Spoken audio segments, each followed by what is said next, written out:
Am I audible, students?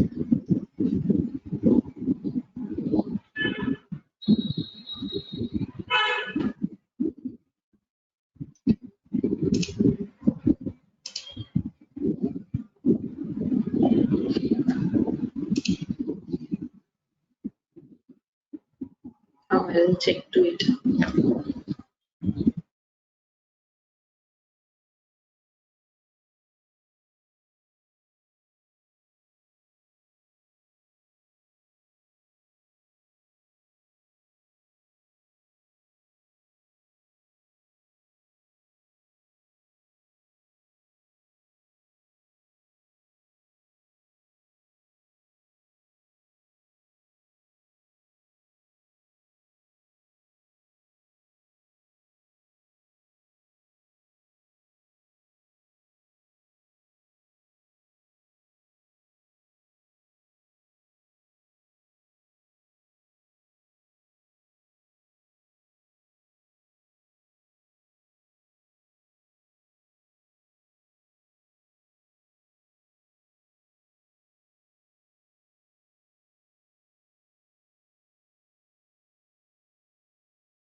Is that clear now?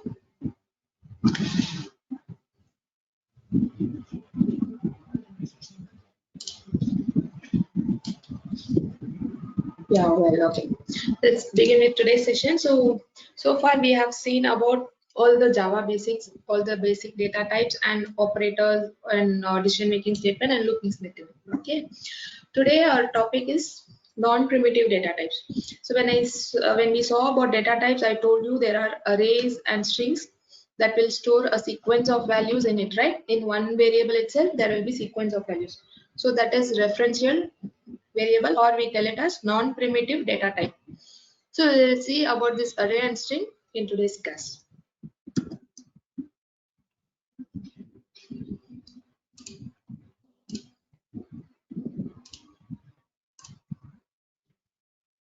Fine. So what is an array? It is a collection of similar data type. So if in case you are making an array variable to be int, all the values inside the integer array will be numbers. Okay. If you are making it as string, the variables will char, all the variables means all the values inside will be characters. So the what type you are giving to it, it will have the similar type inside it. So it is a collection of similar type of data. It is a container that holds data values of a single type. So what you are specifying, integer means it will have int values. You can correct an array that can hold up to 300 values. So The size of an array depends on the number of values you are giving. You can initialize an array by specifying its size in the beginning itself. Say for example, if you know the size of array is going to hold only 10 values, and that is also possible when you are initializing an array. Let's see how we are going to declare an initialize value. So how you will be declaring an array? You give the data type like normal variables only, int, float, or double, whatever data type you can give it here. Then you need this square brackets that only differentiate the array variable from other variables. So this square brackets is very, very important. And you see it can be before, see these are the three types. It can be before the variable, okay, and you can have one space here, or you can be, you will leave space after the data type and you can have the square brackets, or you can keep it outside, means after the array variable name. So all these three are the valid declaration of an array. So all these three ways you can declare it. All the three are correct, but you ensure the square bracket is there. It should be before, after, or near the data type. You must be careful about it. So now this is an example for array variable data, and it can store all the double values. So values inside it all will have the data type double. So how many elements can array hold? We have to allocate the memory, I told you, right? So if you know in advance, you can tell it 10 space I need from the memory. So how you will allocate the memory? We saw in defining objects. I told you new is a keyword, right? So you use the same keyword for array also. You use the keyword new. Now see here, you are not having any square brackets here. So you are telling double data equal to new double of. So the square brackets come to specify the size. Use the keyword to tell the data must have 10 values in it. Reserve a place in the memory. So you are telling it like that. So for that you use it keyword new. Now what the data can store? Can store 10 values in it. Okay. So yesterday when we saw one example, I told you its index will start from 0 to 9. So that also we will see it now. Now this size of an array, if you want to find it out in the program when you are there in between and you are deleting some values or you are taking it out, okay, you are not giving this 10, you have an empty and you are adding 5 numbers, okay, to it. So you don't know in between what is the size of the array. That time we have a method called length. You can use that length method which is already there in the Java. Okay, you use it to find the length of an array. So once the length of array is defined, so if you define it like this, it is 10, you cannot change it in the program. Okay, once you give the new keyword and allocate the memory, you cannot go and change it. So now this is two steps. We can declare and define it this way also. You first declare it only with the name, then you allocate the memory using the new. So in second line, you will have age equal to new int of. This will store 5 values of int type. Okay. In Java, we can declare and allocate of an array in one single statement, which you already saw. So for integer and the square brackets, we have the new int of 5. Okay, array index. So how to access the values in the arrays? You will need index. So I told you, if for element means array length of 10, if you are giving new int of 10, it will be 10 places in the memory, right? But to get the first value, you will use index. So by default, array will have index starting from 0. So if the number of elements is 10, what will be the size in the memory? It will be 10 boxes, but you will access the values from 0 to 9. So that is the index of an array. So to get the first element, what you will use? A of 0. For second element, A of 1. So on, right? So 10 places will be in the memory, but to call the value from it, you use that index, and it always starts from 0. Now see here, we have created a 10 values. So class name and the public static, we know what it is the main method. Then we are declaring a array variable with a size of 10. Now we are trying to print it. Now we didn't give any values. This will reserve only the memory, right? So what will be the value? Any guess? This is of type int. So data type is int.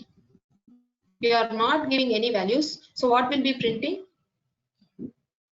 When we learned about data types, I said you every data type will have one default value. If you don't give a value, it will assign a value by itself, right? So for int, what is the default value? Anyone remember? It is 0. Yeah, very good. Yeah, many of you remember. Very good. So by default, int's value will be 0. So the 0 will be printing because it is a int. The default type is 0. So you will get an output as 0, 0 for all the values. So see here, you are calling it with 0, 1, 2, 3. So within the square brace, you will mention the index. Fine. From 0 to 9, all the values you will be accessing.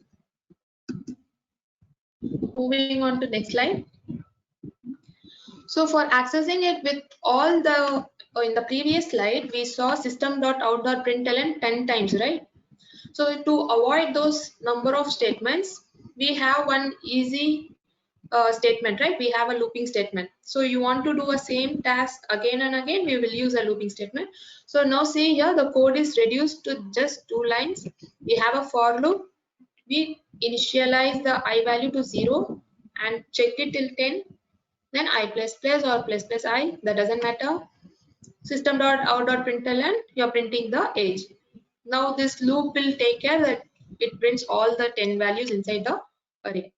Now you understand what is the loop, right? We saw it yesterday. So you know for first time it will go and it will print the first value. Then second time it will increment, check it and print the second value.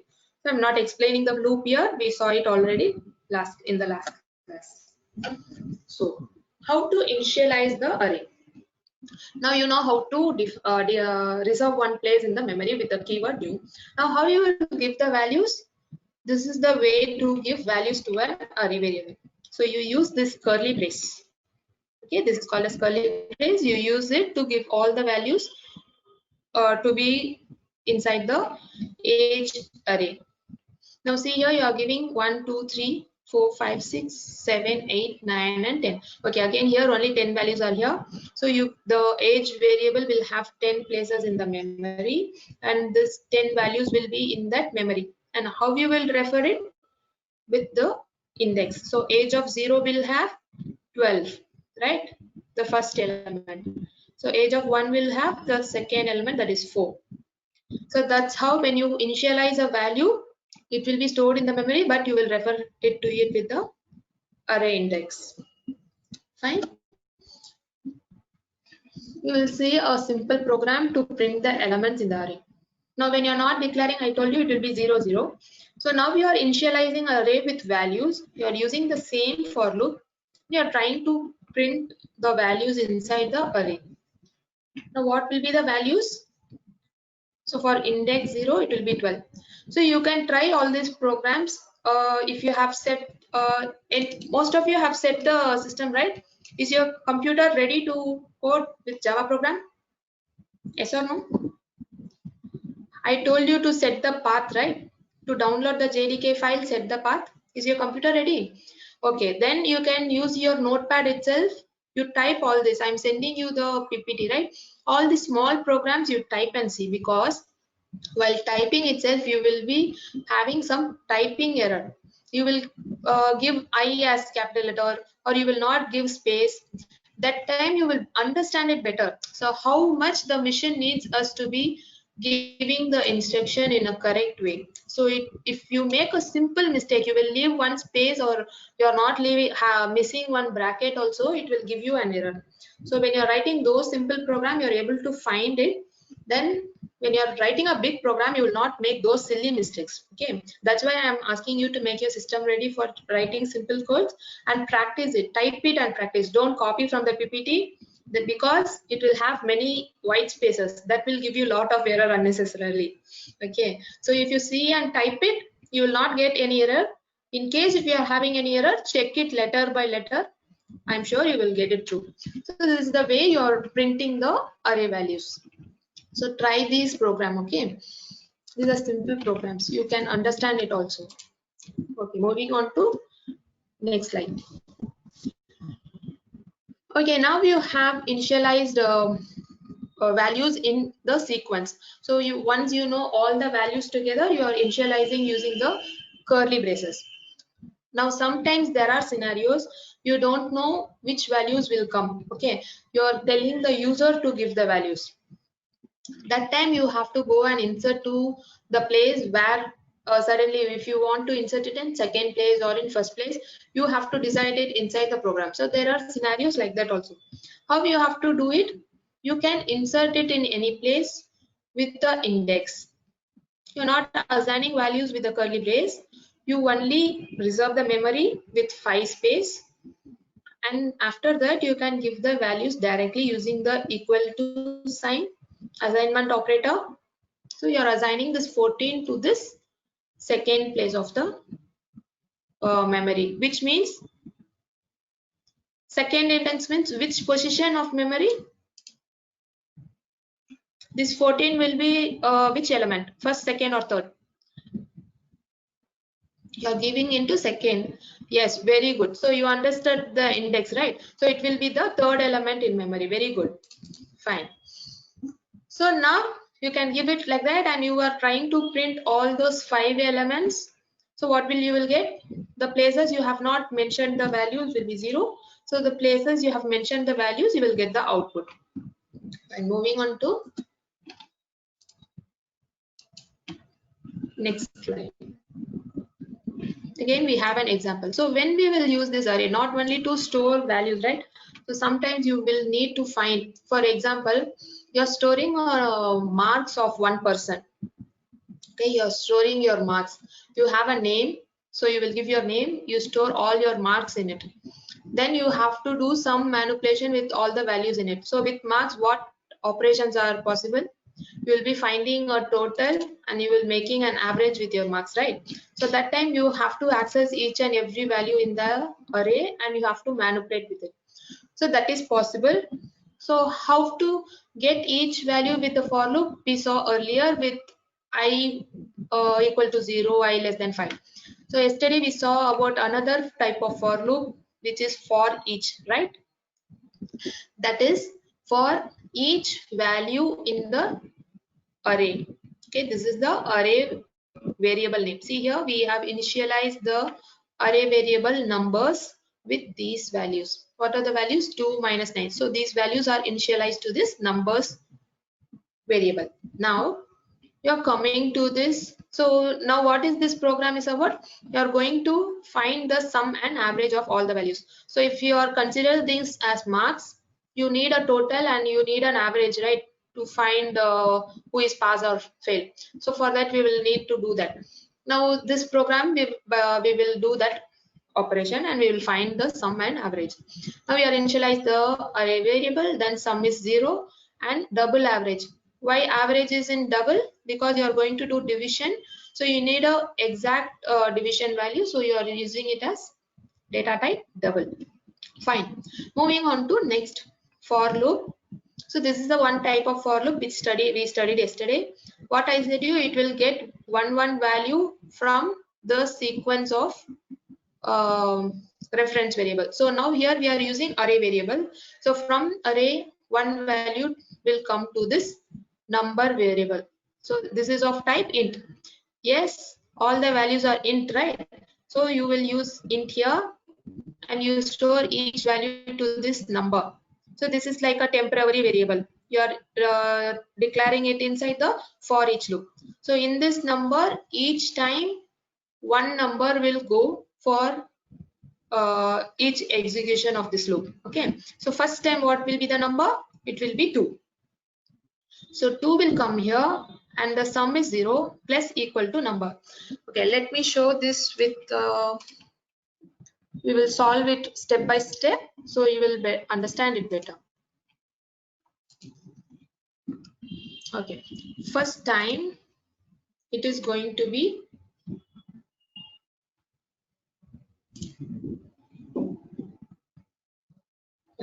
Okay, here we are. So first time the number will have, this number will have the value 2. Okay. So what is the sum? It is 0. So now I told you this assignment operator means you are doing sum equal to sum plus number. Yes, that is the assignment operator, right? So you are making this full statement small using this plus equal to.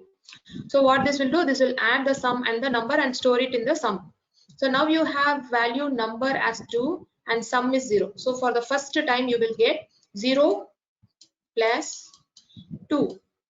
What will be the sum value now? It will be 2. So this is the sum value. Okay, next time you are getting into the loop. So what is the second value? It is minus 9. So the number will have minus 9 now. Okay, the number will be, okay, I will write the number in second place. The number will be minus 9. So what is the value of sum now? It is 2, right? So it will come here. Yes, sum is in the first place, number is in the second place. So sum is 2 now, so sum will be 2 and the second element is minus 9 which we are getting from the for each loop. So now it will do the adding again. Now you get the values minus 7. Now third time. Now this is going to the third element. Third time it will go to 0. So the number is 0. What is the sum? What is the sum now? It is minus 7. Okay, again this operation sum plus equal to number. So sum plus equal to number is minus 7. Fine. Fourth time, fourth element, same way you will get the minus 7 plus 5. Sum plus 5. So what it will be? It will be minus 2. So now you can understand, right? The sum's value will be stored inside it. So each time when you are adding the number, it will be added to the sum's value which is there in the sum variable, right? So you are adding the 9 to this sum which is we have calculated, adding the 0 to the minus 7 which we have calculated. So 5 to minus 7 which we have calculated already. That's when we can simplify this sum plus number to assignment operator plus equal to. Yeah, good, very good. I am getting the answers. Good. So when you are reaching the last element here, 12, it will find the sum of the all the series. Okay, you keep adding and you once you reach it, it will go out of it. The for loop will end. You will come to the next place, right? So what is the length of array? How we will find it? I told you we have an we have this method called length. So you can use this. This is already defined in Java. You can use it to find the length of an array. So numbers is the variable name of array. So number dot operator length. Now this will return the length of the array which is 10. So array length will be 10. So how you will find average? So number of subject 5 means the sum divided by number of subject which is 5, right? So that is will be the average. So to find that number of subject you are using this length. Okay. Now we get the value 10. Now see here, average is of data type double. Yes. So when you are doing the division, you are typecasting the first variable sum which is int and you are typecasting the second variable array length which is also int. You are changing them to double, so you will get the output also in double. Fine. The value will be stored in average. Then you are printing the sum value and the average value. Fine. Is this clear? You are using for each loop for getting each values from the array variable and you are manipulating the values inside the array. You are finding the sum and with sum you divide the array length and you will get the average. Clear with this program?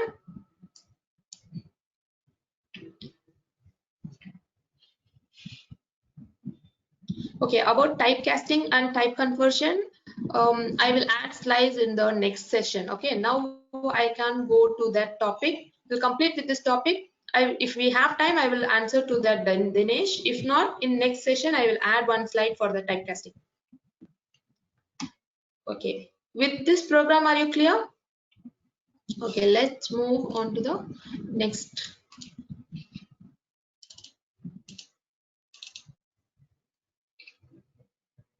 Yeah, okay.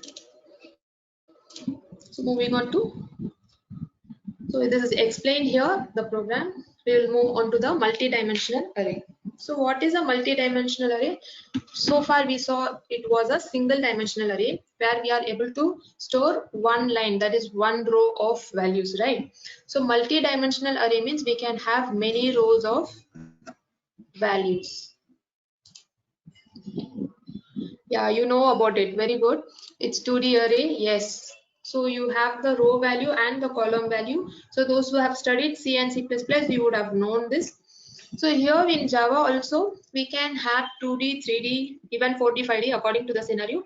But mostly we will be having a matrix problem, which we will use 2D arrays only.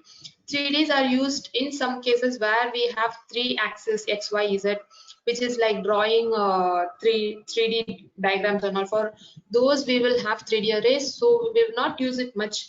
So for manipulation with numbers and things, mostly we will use only 2D arrays. Okay, we will see one by one. So same way as we declare single dimensional array, we have this valid declaration. Two square brackets means it is a 2D array, data type and the array variable name. So it can be near the data type, near the array variable, after the array variable, or this is also correct. Array variable and a square bracket can be before and after. So this is also a correct way of declaring it. Mostly we will be using it before or after only. We won't be using this because it is little confusing, but this is also right only. Fine. We'll move with an example. So now we are declaring a two-dimensional array which can hold the int values. The size of it is 3 rows and 4 columns. So how many elements it can hold? 3 into 4, which means 12 elements. So the first dimension mentions the rows, the second dimension mentions the column. So you multiply both, you will get the number of elements it can hold. Okay, let's see how it's stored with and how we access the value with the index value. So number of rows, I told 3 means this is the number of rows 3. Okay, what will be the index? 0, 1, 2. Okay, now number of column is 4. So 4 columns we have and index will start from 0. So the second element is column, right? So first element 0, 1, 2, 0, 1, 2, 0, 1, 2. It is mentioning the row, it is correct. The second bracket is the column. So this is in the first row and the first column. So first column means 0 and second column means index 1. Third column index 2.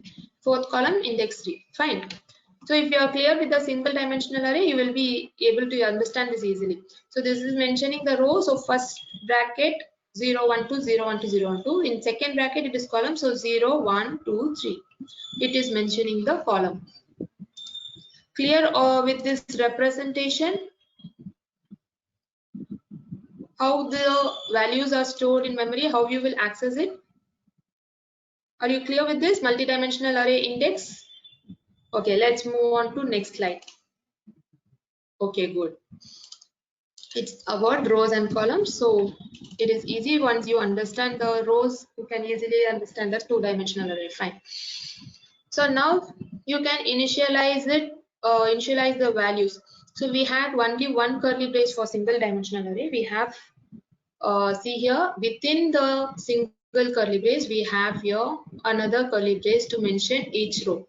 So this will be the values for first row, this will be the values for second row, and this is the value for third row.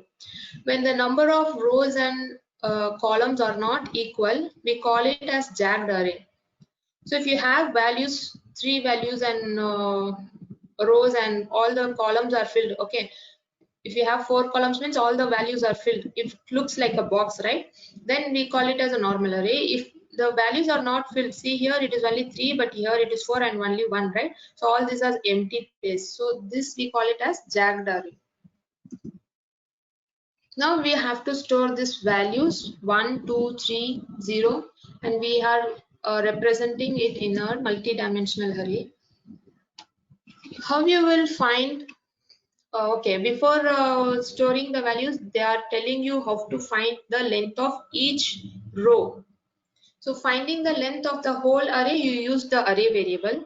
For finding the length of each row, you will use only the row box. Okay, the first box. You mention the row index and dot length. So a0 dot length will give you the size of the first row. So which is 3. So a1 dot length, it will be 4. And same way, you are getting the length of the next row with 2 index, which will be, the length will be 1. So that's how you get the length of each row. Now how to print. So you are assigning the values, right? Your first row is this, second row is this, third row is this. You have assigned the values to the multi-dimensional, means two-dimensional array. Now how you will print it? You are using two for loops. So that is called nested for loops. You use two for loops to go to each values in the array and print it out. Let me show you this because this is a jagged array. There are no values. Wait a minute. Let's represent it in a box here itself so you will understand it better.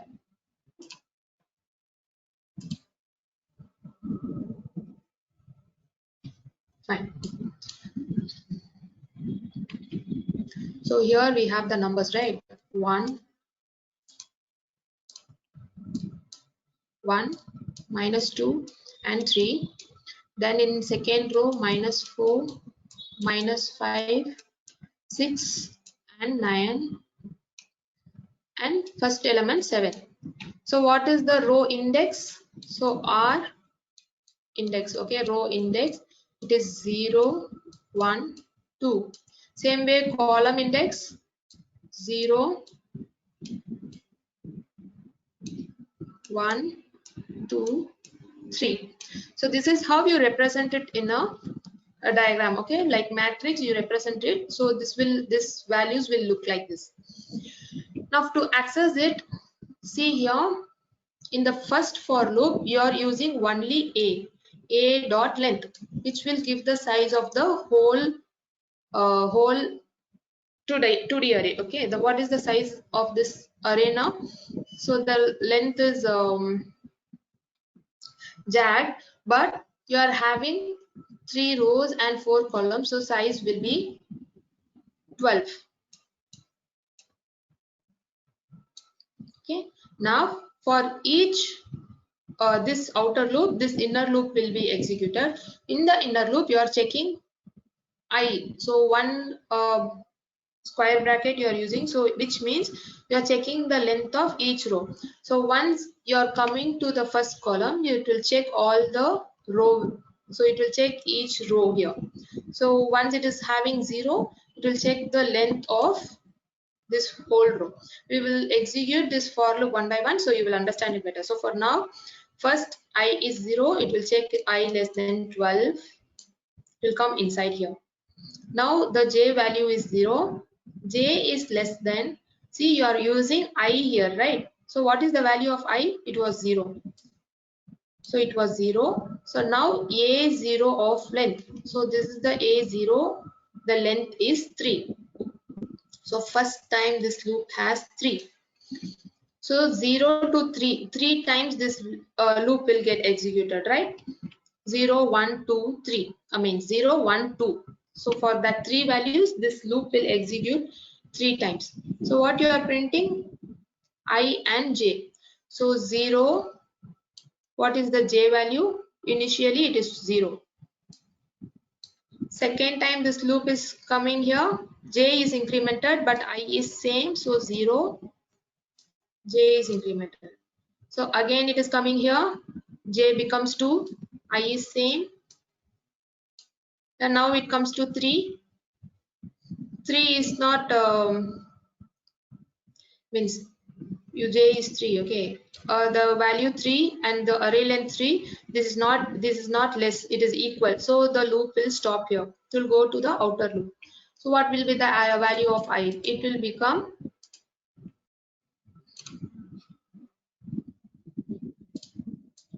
the value of I will become 2 now.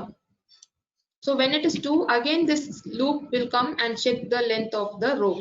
So now the length of the row is 1, 2, 3, 4. Yes. So now when I value is 2, the row value will become 4. I value is 1 only, I'm sorry, because from 0 only we started, right? So 0 we finished. So I is incremented to 1. I value is 1. Anyone said that correctly? Yeah, very good. Lakshmi has told you. Very good, Lakshmi. You found it 1. I value will be 1. So once it is 1, you find the array index with array length with the value 1, which will be 4. So this loop will get executed 4 times now. So it will be 1, 0, 1, 1, 1, 2, and 1, 3. So 4 times it will execute. Okay. Now again I is incremented. Now we have I value as 2. So with the array index we find the length. Now the length is 1. So this loop will get executed only one time. Now what will be printed here?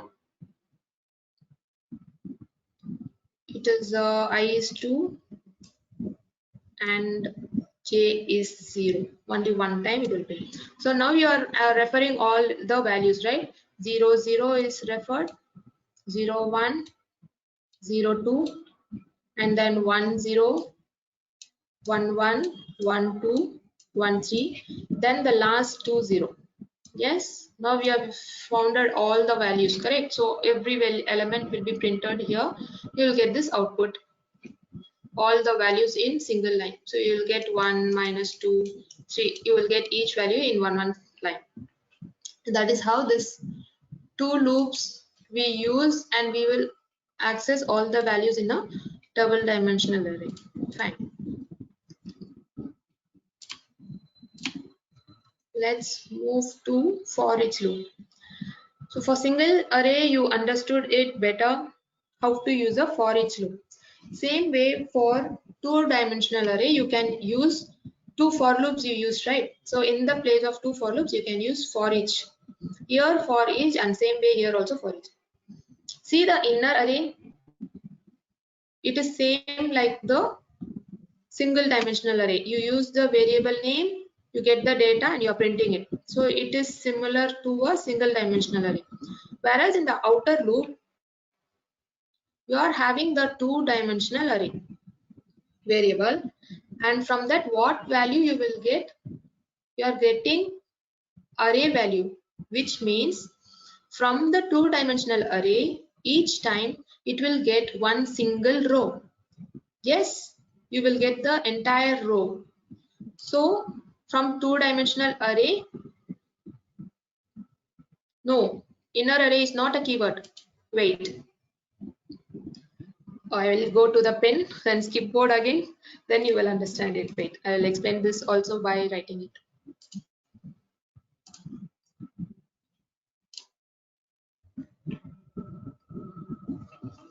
So for single dimensional array, you used for each loop, right? You had an array variable, I told declare int, and you have a temporary variable to store all the values, right? Same way you have a multi-dimensional array with variable a.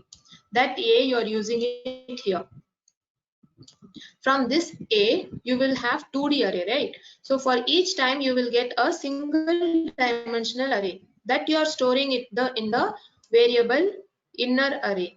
This is a temporary variable which is defined in the for loop. So it is of int type, it is single dimensional array. The variable name is inner array. So from this 2D, for each time, one single row will go and store to this inner array. So for first time, this inner array will have the values 1, minus 2, 3. So this will be a single dimensional array. So this inner array will hold 1 in the 0. In first index, it will have minus 2. In second index, it will have 3. So this is a single dimensional array. These values will get stored in this inner array variable. You are declaring it in the for each loop. So now we are coming to the inner loop. Here you are using this same variable name. Yes, inner array you are using it here. So from this inner array means this is a single dimensional array, right? So now you can use a temporary variable int data, which is declared in the for loop. So for each time, one value will go. So from the first value, the data will be 1. For the next loop, the data will be 2. For the next loop, the data will be 3. So this is similar to executing for each loop for a single dimensional array, which we already saw. So only that in the outer loop, you are using two-dimensional array, and the values which we will get is one single row. So you have to store it in an array variable. That's why we have a box here. So we will get one single dimensional array from this 2D. So for each single dimensional array, you are getting the data, and you are printing it here. Now, is that clear for you? So inner array is not a keyword, it is the variable we are declared here. From int data again. Okay. We will go with the values. One second.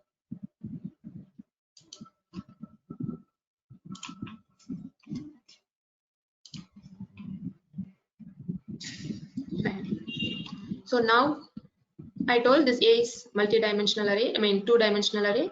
So first time, what will be the value of inner array? It will get a row. So first time the array will be 1, minus 2, 3. Fine. So it will come inside. Now this will have this array. So for that, each value will come to, this is the for each loop, right? So for first time, what will be the value inside this data? This is also you're declaring the variable data. This is a variable. In this variable, you will get one value from this array. So what is the first value? It is 1. So data will be 1. So inside the loop, you will get the printout 1. So this inner loop should get completed. So it will go again. It will see whether it has a data inside. Yes, that is a value. So minus 2 will come to data. Now my data will be minus 2 and printing will be 2. Now again inner array is checked. Yes, we have another value 3. That will come to the data now. Yes. Then after that it will come and print it as 3. Now inner loop is finished, all the data are finished. Yes, so inner loop is over. The execution will go to the outer loop. So from outer loop it will check what the 2D array has. So it has this much elements remaining. So now the second row will come to the inner array. So this second row will come to the inner array. Can you understand this? So for the inner array again, each data will be taken. So minus 4, minus 5, 6, 9 will be printed in the inner loop. Now is that clear? Yeah, you will get each time you are getting rows in this outer loop. Then in the inner loop you are getting each values. Yes, good. Fine. We'll move on to the next slide. So now we are clear about single and 2D. We have got 3D. So little excited to learn 3D. All the values will be printed. That will be the output. Every values will be printed. Fine. Now 3D array, you have 3 boxes to hold all the 3D values.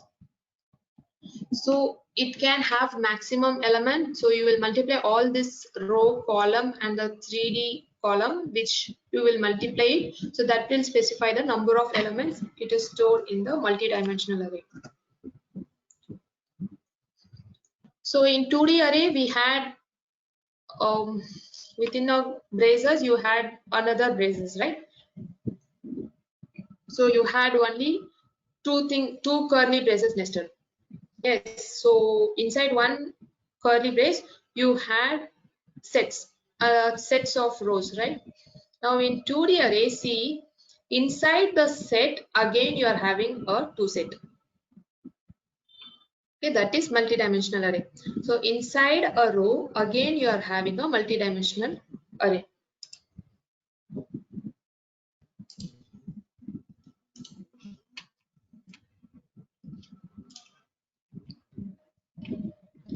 So if you are representing in two-dimensional way, okay, so rows and columns, yes, this is the rows and this is the rows and these are the columns.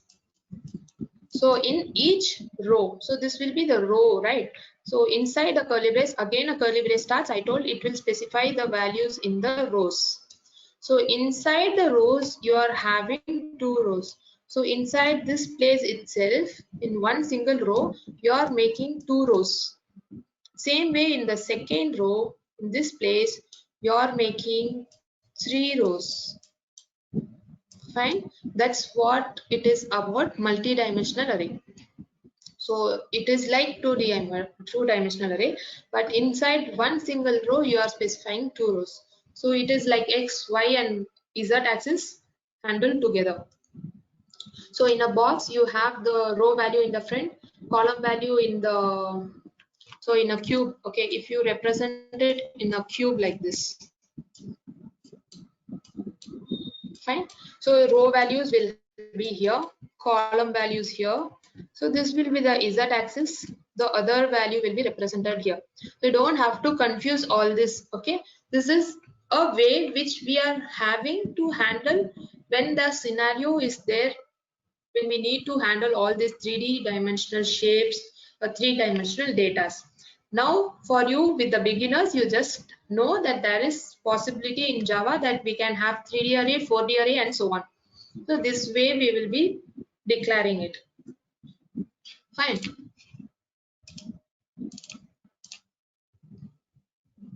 That's what I'm telling you. We will use this 3D arrays. So in graphic system, we have CAD design and all, right? If they will use, you are seeing movies, right? All this cartoonic animation and all, it's like 3D image. It's like a real person walking and coming. So at that time, they will specify this X value, Y value, and Z value. The three axis values should be handled. So that those programs, the graphics programs, and those data mining. So even in database, we will have values in three-dimensional. That is a very big concept we have. Those are like coordinates, yeah. When the values are represented in rows and columns like matrix problem, we are using coordinates only, right? X and Y. Same way when we have more than two coordinates like Z axis, then we will be going to store those values in our array. We will use this 3D array. Then you will be thinking, why will need 4D and array, 5D array? Now we are got the virtual, what is that? Virtual gaming, right? You will hold that in eyes, you will wear that glasses. You will be able to see that whole environment, even the sound, even in 5D cinema, you are able to see the whole environment for you. So it is in the other angle and other axis also. So those data, so we won't go so deep to it, just you know that. So there are scenarios, right? We need to specify all those values. So it can be 4D also and 5D also. That time we will use this multi-dimensional array. Fine, we'll go with this 3D array. Now we have in each row we have many rows. So how to get this for use for each loop to get it printed. Now from this for each, it is similar to 2D array. So what will be the outer loop? You get the 2D array. So from 3D array, you get a 2D array for each. You are declaring a variable array 2D to get the 2D array from the test, which is 3D. From this 2D array, you are getting one single dimensional array. Yes, from 2D you are getting single, which we saw earlier. From single dimensional, you are getting the data, which is same. You are printing the item. So this is how for each loop is used to access the values in three-dimensional array. So this is easier. For each loop is easier to handle multi-dimensional array. When you have to declare in I equal to 0, j equal to 0, and again k equal to 0, it will be little confusing. So it's better when you are using multi-dimensional array, you go for each loop. So for 3D array, you get a 2D array variable. From 2D array, you get a 1D array variable, and from 1D, you get one item, and you store it in it. Yes. Okay, now moving on to next topic, the other reference variable, which is string. So we have completed with the array variable. So we know it is storing a sequence of the data type which we gave. So int, number, char. So it will hold it. It can be float and double also. It is single dimensional and multi-dimensional. Under multi-dimensional, we saw 2D array and 3D array. Now we will move on to string. What is a string? What values will be inside a string? When we saw about the data types, I told you what will be a string. Yes, characters. Sequence of characters. Okay. So many characters together. One alphabet means we tell it as character. Many characters, many alphabets. Why we are not using alphabets? Because alphabets means A to Z only. We are telling as characters because it can hold all these symbols, plus, minus, all those asterisk, dollar, all the symbols also can be stored, right? That's why we use the word characters, not alphabets. So all the characters together, we store it in one sequence, we call them as string. How to declare it and how to initialize it, we will see. This string is a class name in Java. So it is already predefined. You can have, the Java has many methods like length. For array we used length, right? Same way for string also we have many methods to do string operations. Now this is the class which is already there in Java. You use that string class and you create one object. You assign the value. So with this class, it will initialize this value to this object. So now string is the data type. Type is the variable name you are giving. This is the value you are initializing. So this is the syntax. Data type string, variable name equal to value within the double quotes. So for numbers and all, we don't use this double quotes. Only for string, we will mention it within the double quotes. And it has all this J, A, V, A, space. All this space, including the space, is one character, right? So all these are characters. Enclosed within double quotes makes a string. Fine. Moving on to next slide.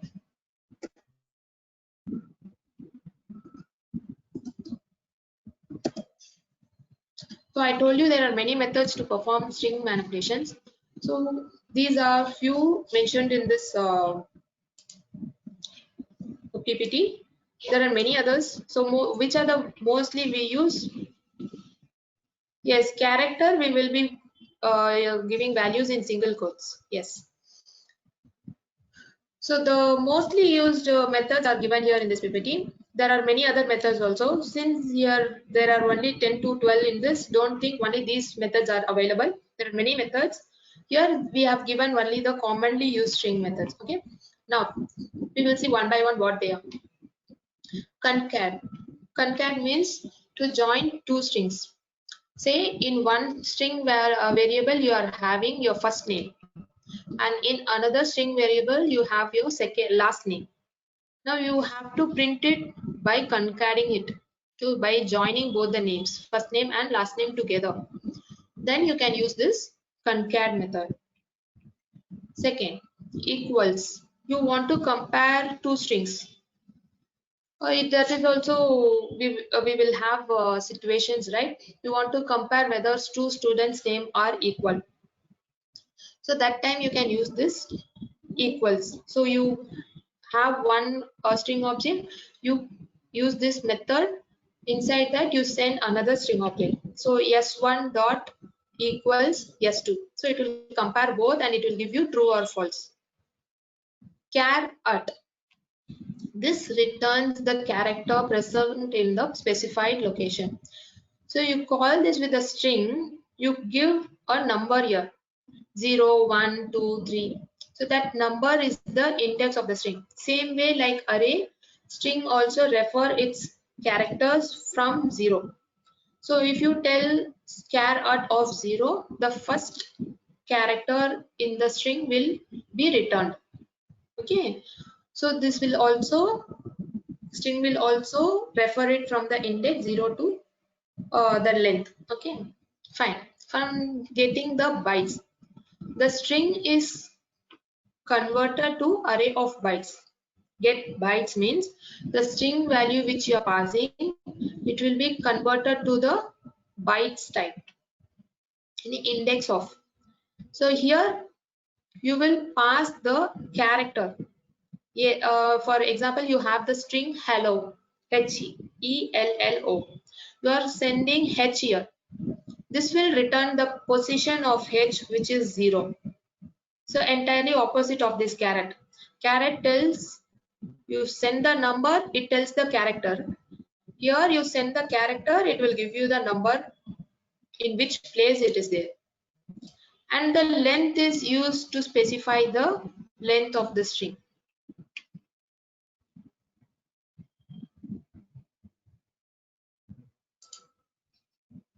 Yes, it is. All these methods are performed on one string or two strings only. Yes. To answer your question, Arumita, we can join two strings and we can compare two strings. Yes. All these methods are to handle either one string or two strings only. Now replaces a specified old character with a specified new character. So inside this you will specify two characters. Okay. So in your name, for example, let's take some name like okay, we will make Anita. Okay, now I am telling the spelling of Anita as Anythe, and I have stored it in my program. It's in the memory, but Anita is coming and telling me, ma'am, what this is a wrong spelling. I need I in the place of Y. So we can use this method replace. You specify the old character Y, comma, the new character I. So this will take care of the name Anita and it will replace it the Y with I. So that's when you use the method replace. Then we have substring. Substring, the name itself tells you from the string get a subset of string. So from the string you get one specified position and you get it as a substring. So I am telling in a string, okay, in a length of a sequence of characters like I like to attend online class. Okay, I like to attend online class. Now I am telling in the substring, find the substring from the position 5 to 7.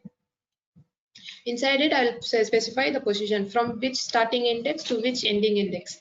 So that time it will go to the 5th position. So from there, what are the characters are there till the ending position? What are the characters? It will return to you as a substring. So you are finding from starting index to the ending index. So that will become your substring from the main string. So that time you'll use this method. Then you have split. It will split the one string to an array of strings. Then you have two lowercase and two uppercase to convert the string case. So if it is a capital letter, we use this method for converting it to lowercase. So if your string has all uppercase, you convert using this method to change the lower alphabets to upper cases. So all will be in capital letters. Now value of. This returns the string representation of specified data.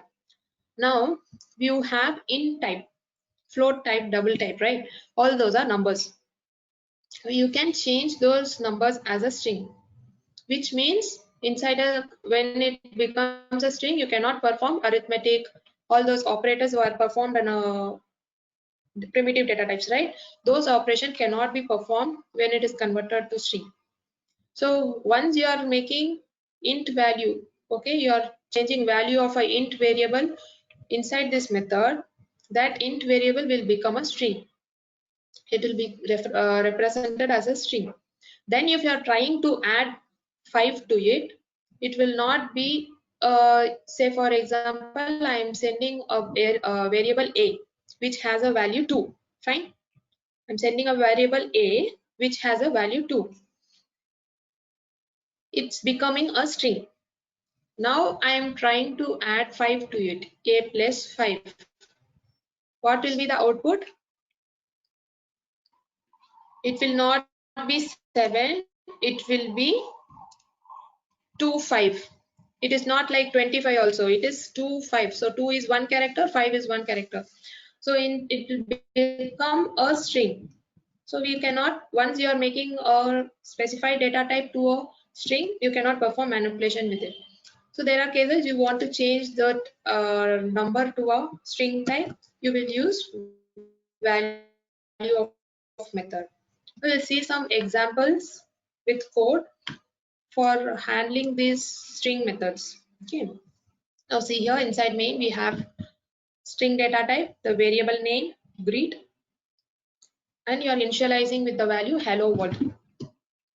In the next statement, you're printing it with the system.out.println. You're printing the value hello world. Here, you're finding the length of this string variable using this method length. So what will be the length of this string? Anyone?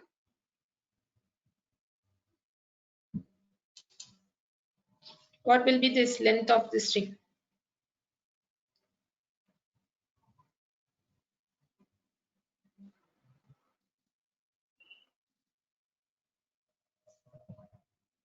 Very good, it's 12. Yes, most of you said it's 12. Very good. So whatever in between the double quotes, it's counted and it gives you 12. Yes. Moving on to next slide. Now this is to explain the concat method. First string has greet has hello. Another string variable name has the value world. You're printing greet and name. Okay. Now you are trying to join those strings. You are storing the value in a new string. The variable is joined string. So this is one variable name which we are using to store the value of this value returned from this method. So how you have to use the concat method? You are using the first string to which you have to add. That second string should be inside this braces. So this is the syntax to be followed.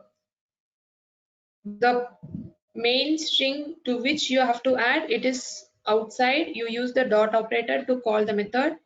Inside it, you send the string which should be added to it.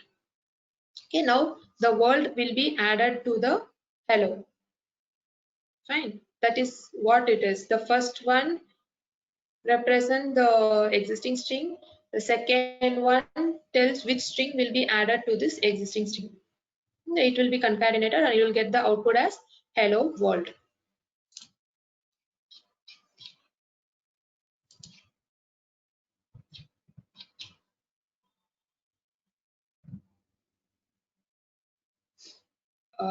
Which one you are asking about null character?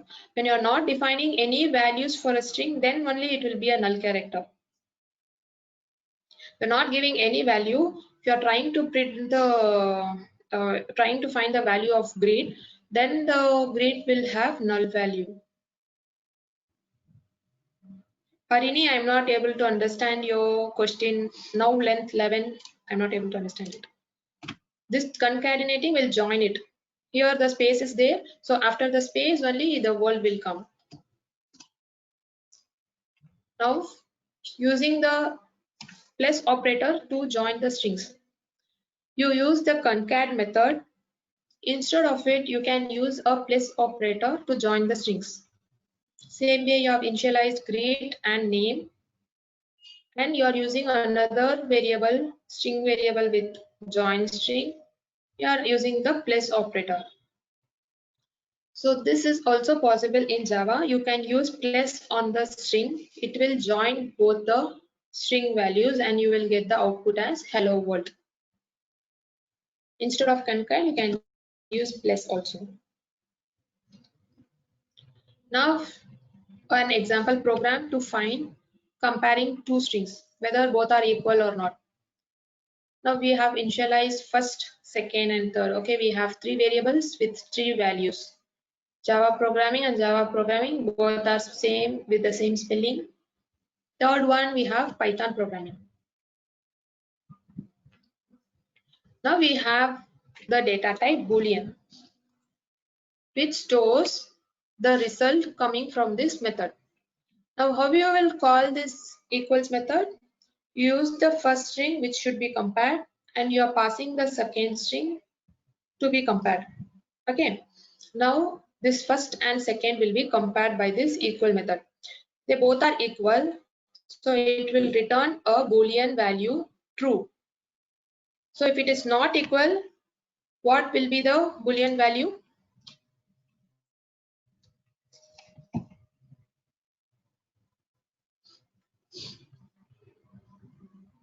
If it's equal means I'm telling it will return true.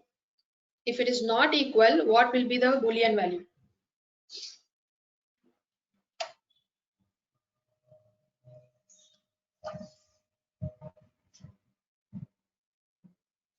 Shatir Balan, Arumita, Harini, very good. It's false.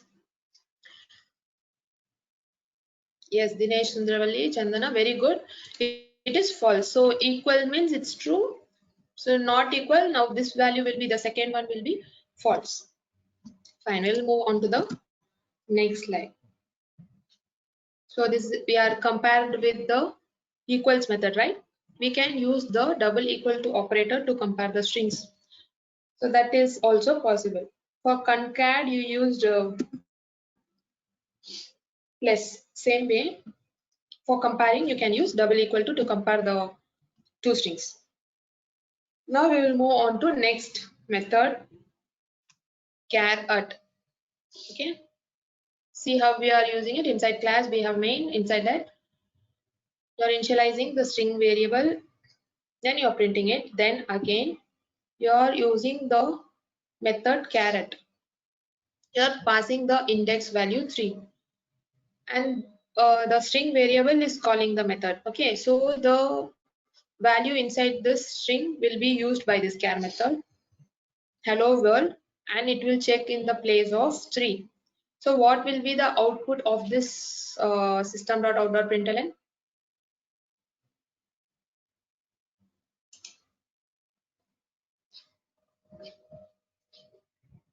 Char at will return only one character. Dinesh, why capital letter? Here no capital letter is there, right? Very good. Most of you told it's a small letter, real. Yes, very good. Yeah, okay. So 0, 1, 2, 3. So this L will be printed. So same way char at 7 means 0, 1, 2, 3, 4, 5, 6, 7. So W will be printed. Yes. Sai Pujita, very good. It's W. Yeah. Many of you told right. Yes. Fine. Moving on to next method. Now I told you substring will return the substring. We can tell the starting index and the ending index. So if you're not telling the starting index means ending index, from 7 what all the characters it's there, it will return it to you. So for here, hello 7th was W, right? From 7 what all the characters is there? 0, I mean O, R, L, D. So all this will be the substring returned by this method. So this will give you the output world. So in case you want only till L, okay, till L you want. So 7, 8, 9, 10. And this is 11, okay. 7, 8, 9, 10, 11, okay. Now we are giving comma 11. It will leave the 11th position till 10 what all the character is there, it will give to you. The starting index is included in the substring. So 7 will be included in the substring. The ending index will be avoided and the substring will be taken before the ending index. Let me show you with the example. Wait. Here in the example they have given only one index. So in case you want to handle 2 index and get one word. So in here hello world is there. Okay. Now I want only LO and this exclamatory mark to be returned as a substring. What will I do? I mention 0, 1, 2, 3. So this is the starting index. 3, 4, 5, 6. So I will mention the ending index to be 6. Okay, so substring 3 comma 6, I will mention it as like that, which will return the 3, 4, 5 only it will return. So it will return only L, O and exclamatory mark, which is it will include the starting index and it will exclude the ending index. Can you understand this? Yes or no?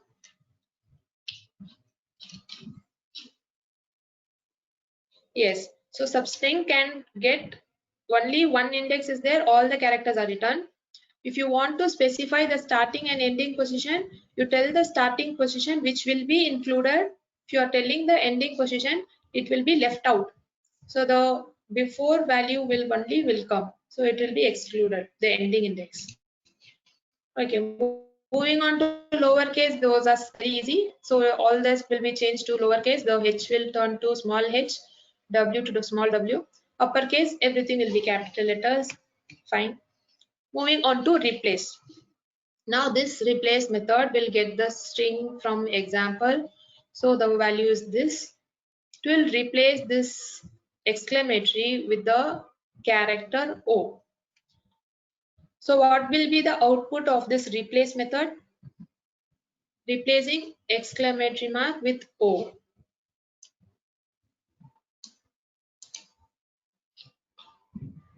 Only one reply from Kavya. Very good, Kavya and Gopalakrishnan. Yes, Divyananshni, Arumita. Yes, very good. It will be two O's. So this exclamatory will turn to O. So it will return the entire string, which is replaced. Fine, very good. So they have explained it here. Next, we have escape characters in strings. Now we have within this double quotes what we have the character sequence. In case you want to store a string with the double quotes like this. Okay, within a double quotes, what you are telling, it is a string that will be stored inside the example.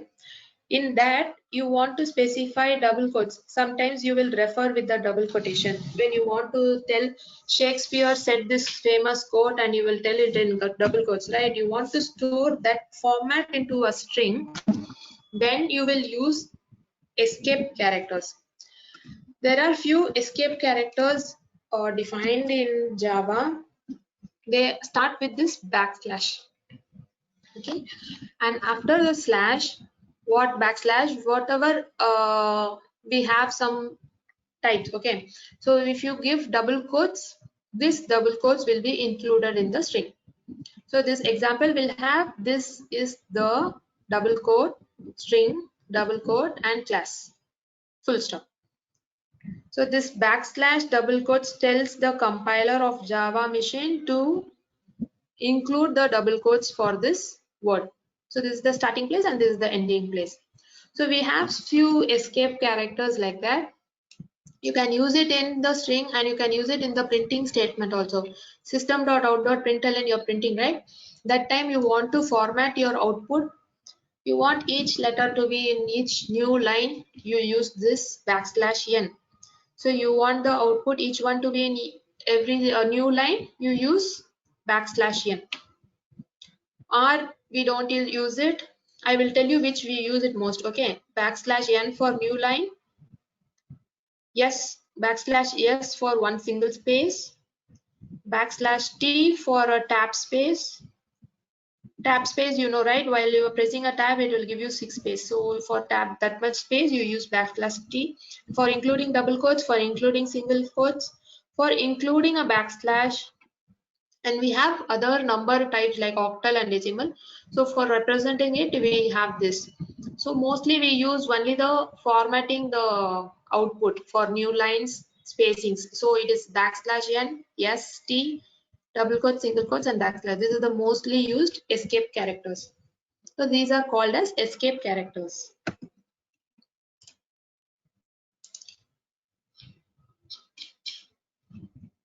That's what I told you. It is not mostly used.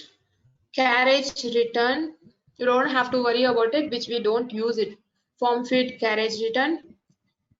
When we are encountering that scenario, we can understand it. Now I don't want to tell it detail about it. Okay. Now you that's why I told you. Just remember new line, space, tab space, double quotes, and single quotes, and a backslash. Fine. Moving on to next slide. Now in Java we have stored values, hello, all this I told you it is going into the string. But Java is first I told string is the class in the Java, which means this variable is an object. Yes.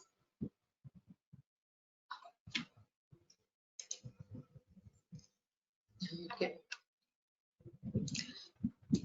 So once you are assigning an object value, it is referring to the value in the memory. So that object is not having the value actually. Will be referring to the memory which will have this value. So you cannot change once it is given in the string object. 1 minute, my battery is low. My system battery is low. Give me 2 minutes, I will plug it.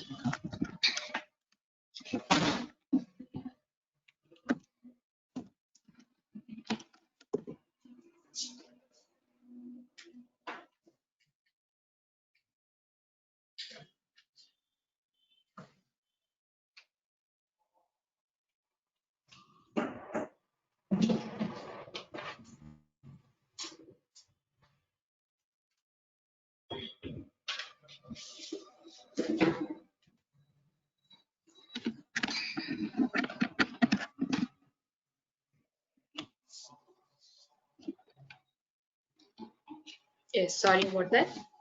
Okay, now so string object I told you, so it will be referring to this value in the memory. This value is not actually stored in this variable like normal primitive types. I told the variable will hold the value. Now in string it will not hold the value, it will be referring to this value which is in the memory. So we cannot change it. Even if you change it, the previous value will be in the memory only. So the string object will refer to the new value. So the old value is also in the memory. Now suppose you are saw the concat method, right? When you are using only this part concat, that will add the string world to hello. To make a change, we explicitly have to assign it again to the string object. Use the equal to, use the string object again, and you have to explicitly store in it. If not, the value change with this concat method will not reflect in the object. Okay, so we assign it to example as Java string is immutable. So string is immutable means it is not changeable. The values cannot be changed. So we have to assign it explicitly using the equal to refer to the new value. The JVM machine takes the string hello first, and with the concat method it adds the hello world to this hello world. This new string is hello world. Now the example variable will be pointing to hello only. The method only will have this value which will be in the memory. Okay, so now you want to make this example to point to the hello world, you have to explicitly assign it, which means the previous string hello remains unchanged. So this hello is in the memory which is unchanged, world is in the memory which is unchanged. So this forms one new string in the memory, and the example will be referring to that new string. That's how string variables are. We define string variable as an object. It is a reference variable, so it is not a primitive type, it is non-primitive type. So that's why we use new keyword also. We allocate memory for it. Even for array, it is like that. That is the difference between a normal data type and a reference data type.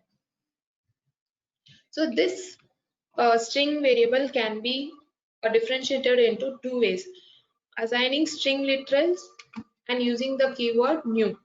Now I'll show you, if you are assigning the value directly, how it will be stored in the memory. If you are using the new keyword, how it will be stored in the memory. Okay. So when you are using string literals, it will check for the value in the memory. When you are creating strings using string literals, the value of the string is directly provided. Hence, the compiler first checks the string pool. So it will go to the string pool. What is a string pool? So the place where all the values are stored inside the memory, we call them as pool. So string values are stored, we call it them as string pool. So since you are giving a direct value, it will go and check in that pool whether it is already there, whether hello is already there. So if it is not there, it will make a place for hello in that pool. If it is already there, the object is made to point to that position. So that's how a new string is created. So if it is already there, it is only making the reference. If it is not there, the new string is created and the string is in the created in the pool and it is made to refer to it. You will see the diagram, you will understand it better. Now this is about it. Now we are trying to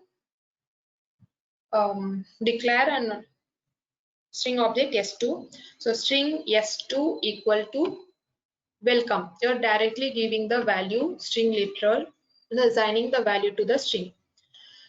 For first time, nothing will be there in the pool. As I assume it, okay, nothing is there in the pool. So for the first time, yes2 will have the value welcome and it will be pointing to it. So now again you are having s1. Okay, first s1. I'm sorry about this. We'll come to this again. This is a heap. Okay, in memory it is always first one goes to the last position. So from here only it is starting. So once in the program you are telling string s1. Let me go to the pen method. Wait.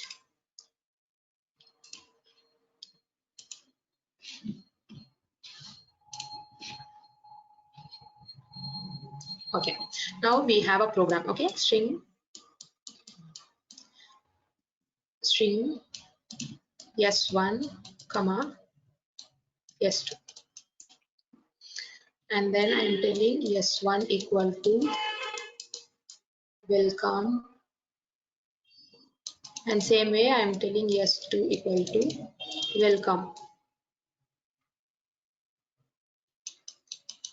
So assume first this is all empty. So in the memory heap, you have this structure, we call it as heap. It is empty. Same way this pool is also empty. Fine. Now it will encounter this string object s1 first. So it will pass the string object into the heap and it will find the value in the pool. There is no value in the pool, so it will allocate a place for the string value welcome. Okay, it will allocate a place and it will make this object to refer to it. So the welcome is not stored in s1. S1 is stored in the memory. So in S1 we will have the address of this memory, say for example 2x06 something. Okay, so this address only will be there in S1. So this will be referring to the value in the pool. Now we are trying to create another string object with the same value. Now what the Java machine will do, virtual machine JVM, it will allocate a memory for the object, then it will check the pool. Now the value is already there, so both the object will be referring to the same string pool. Yes, this is how Java strings are. So when you are trying to change it, both will be affected.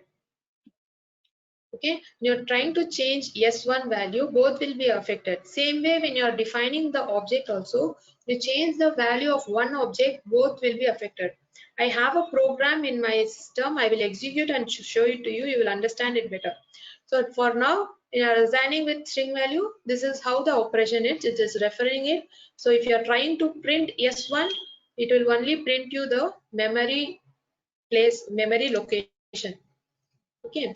Now, when you are using the keyword new, you use the keyword new.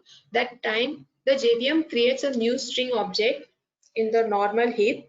So in the normal heap, there was a box, right? In the normal heap, it will create yes. The literal welcome will be placed in the constant pool. So this is the constant pool, it will be placed here. Then the variable yes will refer to the object in the non-pool. So it says a normal string object is created. So that string object will refer to the value and your yes will refer to that object. So two object is created and the value is there in the pool. So see here, s1 equal cat, it is there, it is not there first in the memory, so it will refer. Again, it is having new object with same value, it will refer to same place. Now we are using the new keyword. The value is already in the memory, but this S3 will point to a new object, new string object. It will have the value which is in the string pool. So this string object will be there in the memory. So this new makes sure that this S3 points to that string object. That's why when you're checking S1 equal to S2, it will give you true. Because they are string literals you are comparing, it will give you true. Whereas when you are trying to equal S1 and S3, it will give you false. Because S1 is a string literal, S3 will be pointing to a string object. It is not directly pointing to the string literal, it's pointing to an object. This object will be pointing to the value. So that's how string representation is in Java. So we have two ways, string literal, directly assigning value, and you use the keyword new. So same, the usage of, depending on your way of declaring it. Why? Yeah, I will repeat it, Dinesh. Listen to it. Okay. Once we are using the values directly. Okay. First time, S1 is cat. It is referring in the string pool, we have cat and dog already. So it is made, the object is made to the string pool. It refers the string pool, it has the value cat. Now again you are declaring S2 is cat. Since cat is already there, this will refer to the string pool directly. Now third string, you are using the keyword new string of cat. When you are telling new, a memory place will be allocated for it. Okay, a memory place, that is an object again. So this S3 will point to that object. So what will be the value inside that object? It will refer the string pool. Will refer the string pool, so that object will be pointing to this cat. Okay, so there is, when you are using this keyword new, there is two object, S3 object, the memory object, and that memory object refer to this string. That's why when you're comparing two string objects, these values are same, they are referring to same memory, so it is giving you true. Whereas here, this S3 is referring to the string object, a new place in the memory. Yes, so this is different memory place, this is different memory place. So when you are trying to find whether both are equal, it will obviously will be false. That is what I am telling you, Dinesh, because you are using the keyword new. When you are using the keyword new, a new place in memory will be allocated. We call them as literals. When we studied about data types, I told you can save, you can give a default value to them, right? So those default values are literals, we tell. They are giving the value directly. So it will go to the pool. But we are using the keyword new place will be there. That's why we use new. So it will not go to the string pool. That is the use of new. Fine. We'll move on to Next slide. Okay, that's the topic covered today. So far, any doubts? Any doubts in the concepts we studied? Array, 2D array, multi-dimensional array, and the string and objects.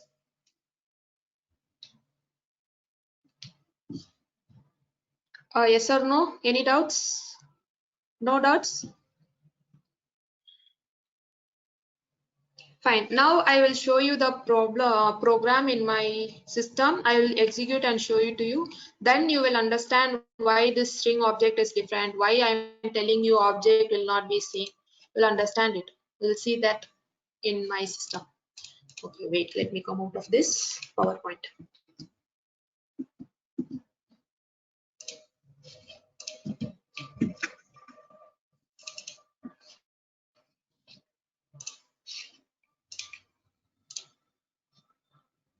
Okay. Now, see, I have this class here, class 1. Inside a class, I'm having a class variable a equal to 5. Inside the static main, I'm declaring one object for this class. For this class, I'm declaring an object. Class name object equal to new. Again, I'm using the keyword new. So this object will refer to this a. Same way I'm printing it. So object dot a will be 5. Now again I am creating another object. Object 2 equal to new one. Same way, right? Same way I'm creating another object. Now I'm telling object 2 is equal to object. I'm copying the value. Copying the value and I'm printing it again. So the value will be 5. Yes. Now I am changing the value of second object. Using the second object, I'm changing the value. And I'm printing the first object. So this is 2, this is nothing. So I'm printing it. We will see what it is, then we will move on to string.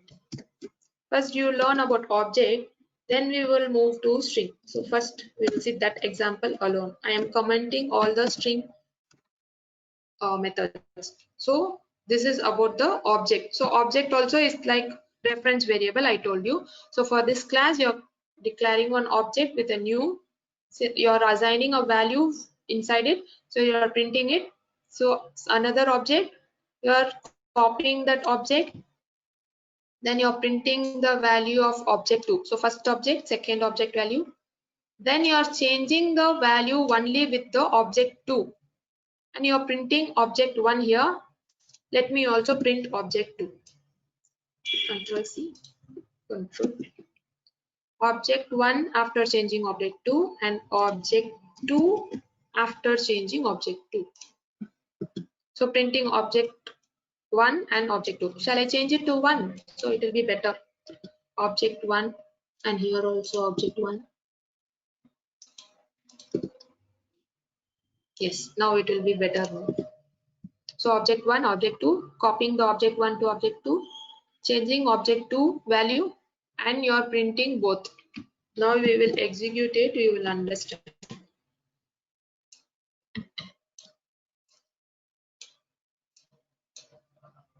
CD desktop, Java C to compile. I hope your system is ready to compile your Java program. We learned about setting the path and all. So make it ready so that when I'm sharing the PPT, you can try all these examples in your home. Now see here.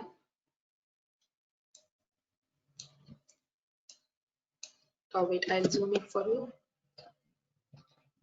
Now see, initially both object 1 and object 2 was 5. Then I copied it, right? So object 1 and object 2 is 5. I changed only the object 2 value to 10. But see here, I am printing object 1 is also 10, object 2 is also 10. That's why we call it as reference variable, which means once you're copying it or you're referencing the same class, the value will be inside the memory. It will refer to it only.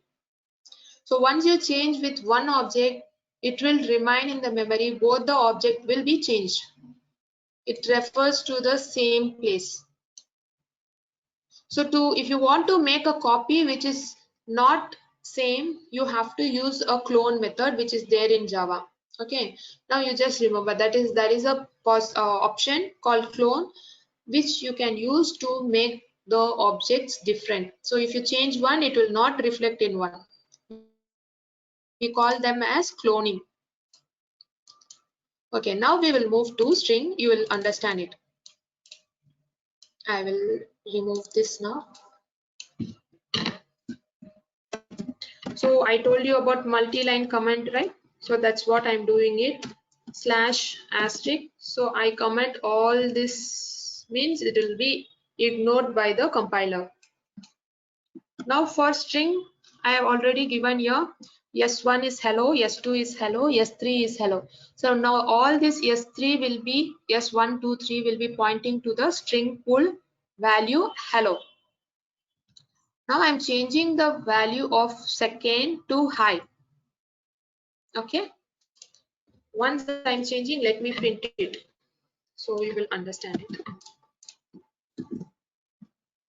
So in print statement, I am telling value of S2 is changed, right? So let me give you value of S2 is high, and let me print it so we can check whether the printing is done correctly.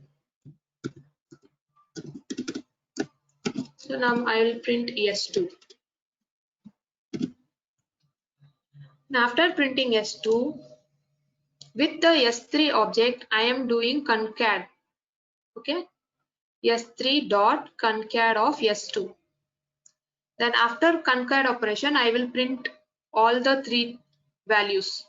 Let's see what it is. Then same way I am doing uppercase for S3. Let's see what is the value. And again S1, S2 value changes. So I inside the system.out.println, I am giving the same. So this is same, right? S3.2 uppercase. So when it is outside the system.out.println, I am changing the S3, I am printing it. And here I am printing it directly, and then I am printing the object S3 on which it is applied. So both should be same, right? Both should be capital hello, capital hello. You will see them, what it is happening. Now we will ignore this explicit assigning. First we will see what happens. So I saved it, I compile it again. Okay, so many errors here.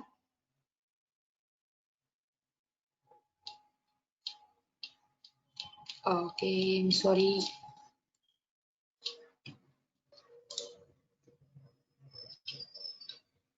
Okay, public static main went inside the comment. So I am getting so many errors. We'll make it outside and too close. Okay, now no error. So since main was missing, the machine did understand any letter. So there are 52 errors. Now I made the main outside the comment. Now it is compiled successfully. Now we will run it. Now see here, the value of S1, S2, S3 was hello. I changed the S2 value as high. Now S2 value is high, right? Then I am doing a concat operation, S3 dot concat of S2, which means S3 hello and S2 high should be joined. But when I am printing it, S1, S2, S3, I am printing it, it is not joined. It is hello, hi, hello. Yes. Same way I am doing uppercase also. When I am printing it, it is not turned. The S3 should be in uppercase, right? It is not turned. When you want to check it whether the uppercase is working, you give that same method inside the output statement. You see here value changes. Okay, value changes is there, right? So see there, in that place the value is actually changing. Yes. So you're passing S3 and you're telling it to change to uppercase. The value is actually changing, but in S3 it is not reflecting. Why? Because S3 is referring to the hello in the string pool. To make the value to refer to this, you have to explicitly assign to the S3. That's the need of it. So Java is immutable. That's why we are telling it. So when you are explicitly referring it, it doesn't mean S3 value, which is hello, will go away. No, it means that S3, when you are explicitly assigning it, okay, that time the S3 will refer to a new value. The old value also will be there in the pool. Now you see the change. Hello in capital letter. Okay, I didn't save this. No, I'm not getting the another line. Saved, compile it again. Now see, now I explicitly give S3 equal to, now you get the value changed, which means now S3 is referring to this place. Since you given equal to and you are referring it, it refers to the new value. The old value also exists in the memory. So that's why we tell it's in the reference. Whereas in primitive data type, once you are giving the new value, the old value will get changed. It is gone away. Only the new value is present. That's how objects are. It will refer to the value in the memory. So when you try to print the object for a class object, if you're trying to print object directly, it will print you the memory location. Okay. So clear with this string operation. So strings are immutable. That means it is non-changing.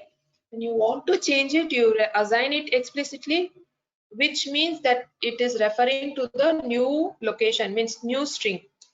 It's not that actually the value is changing. It actually refers to the new value in the string. For making it to refer to the new value, you assign it explicitly. Clear with that?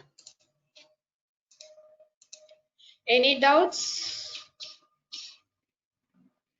Yeah, okay. Arumita found it correctly that public static main is in the comment. I didn't check it. Okay, good. Very good, Arumita. That was a good observation in my program. Okay, so no doubt, if you have any doubt in this, or you have got 10 minutes now, you can ask me.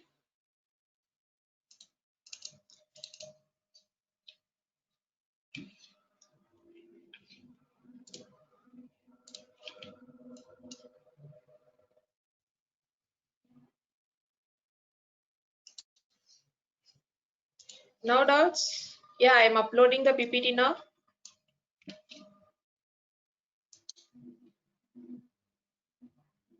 Yeah, you can replace the what is that, exclamatory mark with space.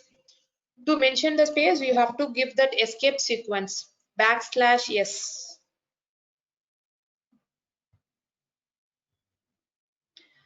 3D array program I don't have in my system. Maybe in next class I will make it ready for you. Or you are getting the PPT, right? You try it by yourself also. Your systems are ready with the Java, right? You can try it. I will be sending you the PPT. Any other doubts? We saw array, 2D array, 3D array, and string methods.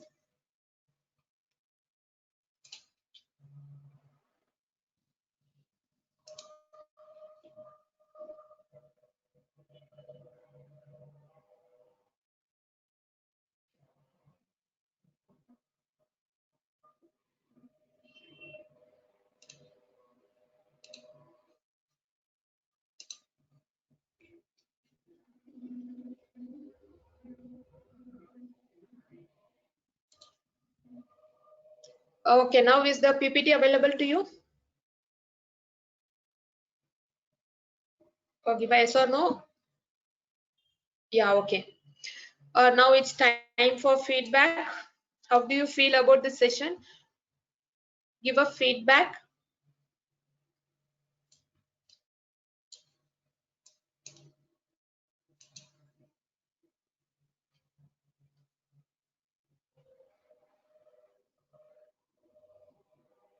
Okay, thank you, Dinesh.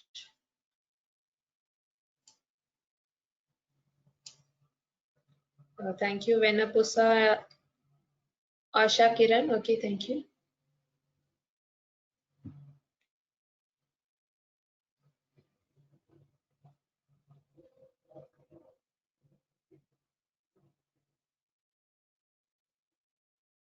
Thanks, Harini and Sundaravalli. Thanks.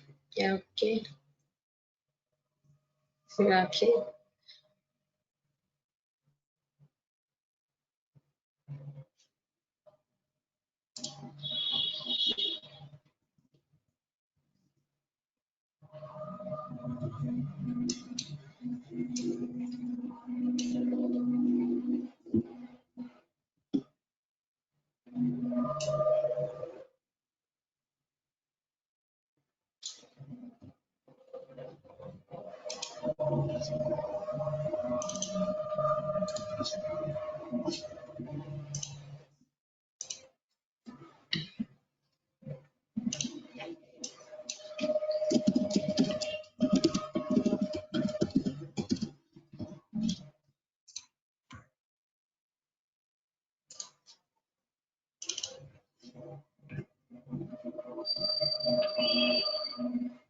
Okay, so most of you are able to understand my teaching. That is very good.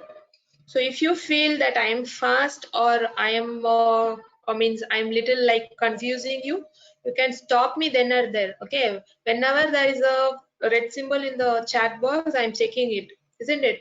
So if you feel that I'm confusing you or I'm going fast, you can stop me then and I will repeat it to you. Okay, that was very nice feedback from you all. Thank you so much.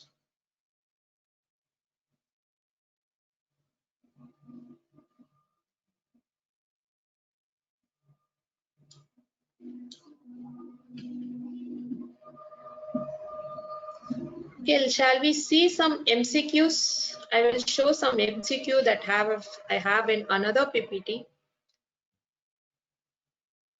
You can answer them.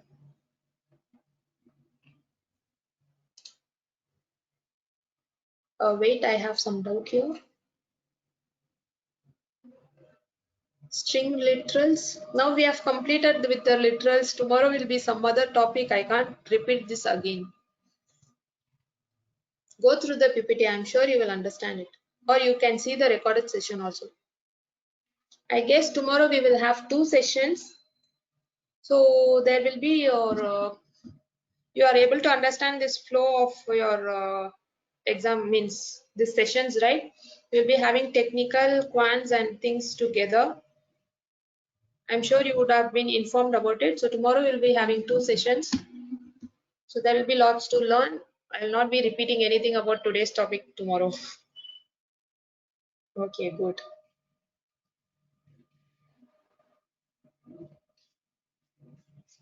Wait a minute.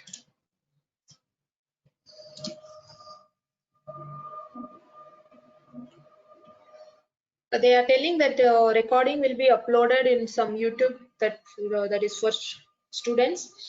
You will be getting it soon. They will be uploading it sooner or later.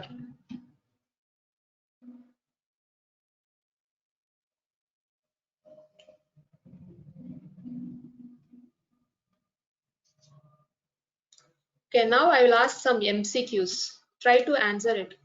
So we saw about the last 3 days we had sessions, right? So I will ask few questions about the yesterday's class and day before yesterday's class. Let me see how many of you remember it and how many of you are answering it correctly. Okay. What are the types of decision making statements?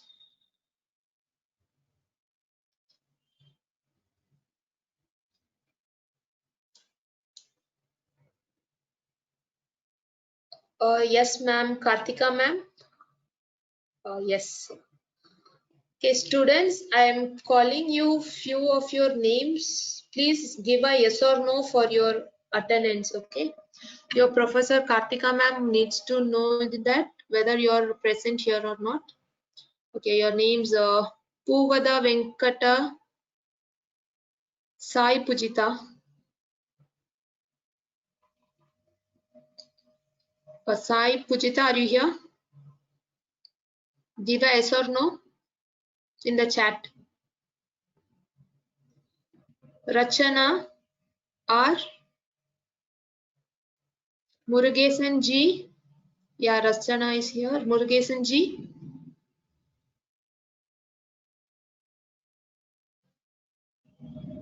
Sundravalli and Surudi.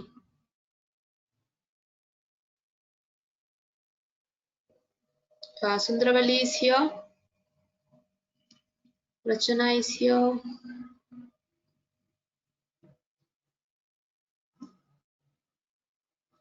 Surudi, are you here? Murugesan? Send a yes or no in chat, please. Sai Pujita?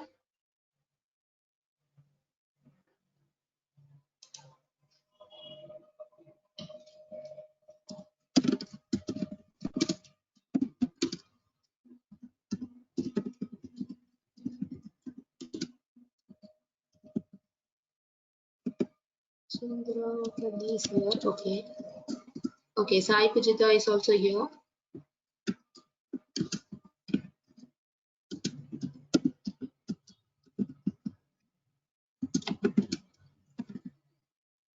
What about Surudi? So only Surudi is missing here.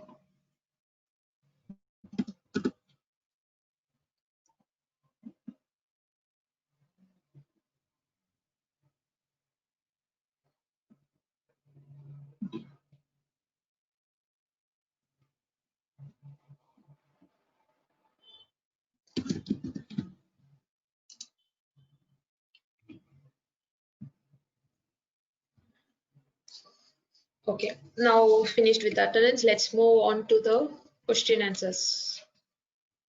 Yeah, okay, ma'am.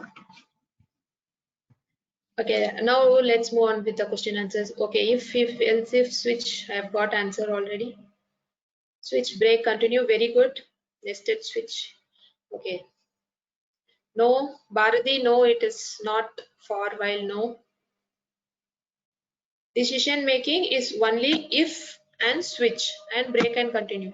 So inside if we have types of if, never mind. So it is if, switch, break and continue. Okay. One second.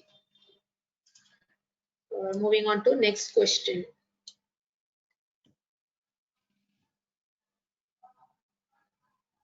Inside a switch, what are the keywords you use?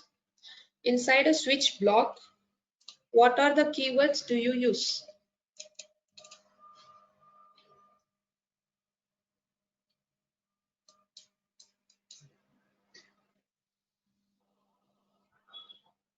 Very good, it's case and break. And one more thing, case, break, and one more thing you're missing.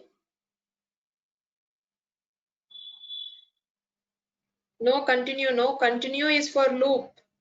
Very good, Saranya, it is default. Yes, Sridharani, very good, it's default. So inside switch block, you have case, break, and default. Good.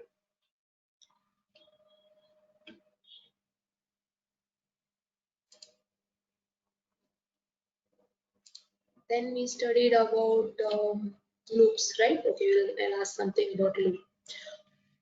Okay, for ma'am, Shruti is present.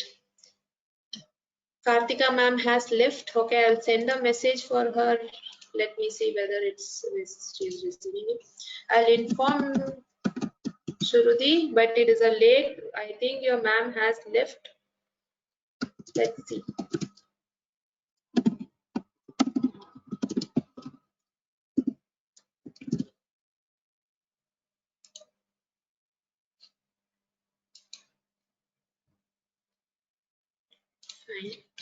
Okay, moving on to next thing. Okay, we saw about infinitive loop, right? So for that infinitive for loop, what you should give inside that braces?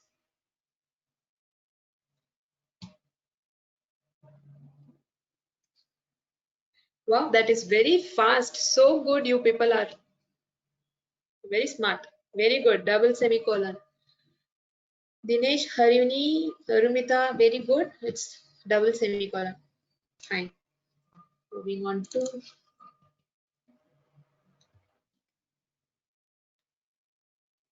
okay. Which is entry check loop?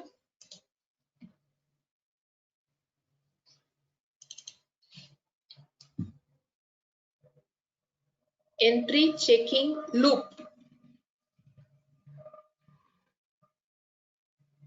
Entry checking loop.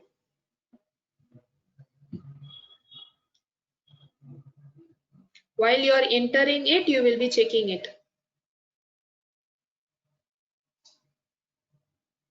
If it's not a loop, if it's not a loop,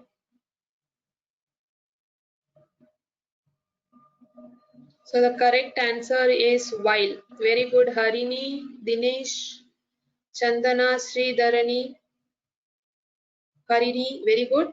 It is while. You check it when you are going inside, you check it. While is in the top. So you check it while you are entering it. So it is entry check loop. Same way for also it is entry check loop. Do while is exit check loop. Remember it. Do while is exit checking loop. Fine. I'll send to all. Remember it. Don't forget it. Do while means you are checking it to at the end of the loop. The condition is checked at the end only. For first time it doesn't check anything. It goes and execute all the block.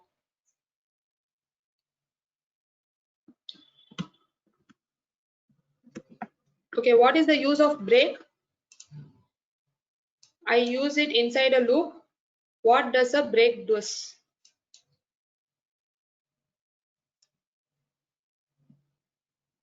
Breaks that loop. Very good. So it breaks that loop and it comes out of that loop. So what does the continue do?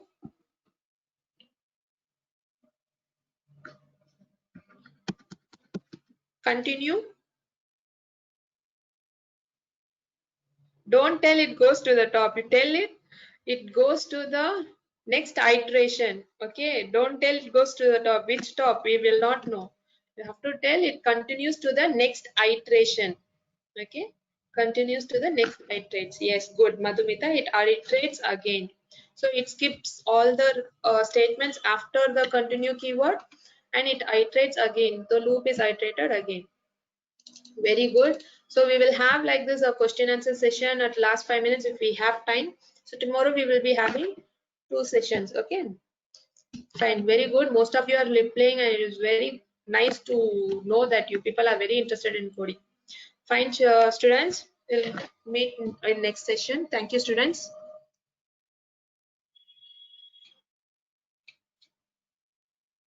Yeah, both are sessions Java. Yeah, thank you, students.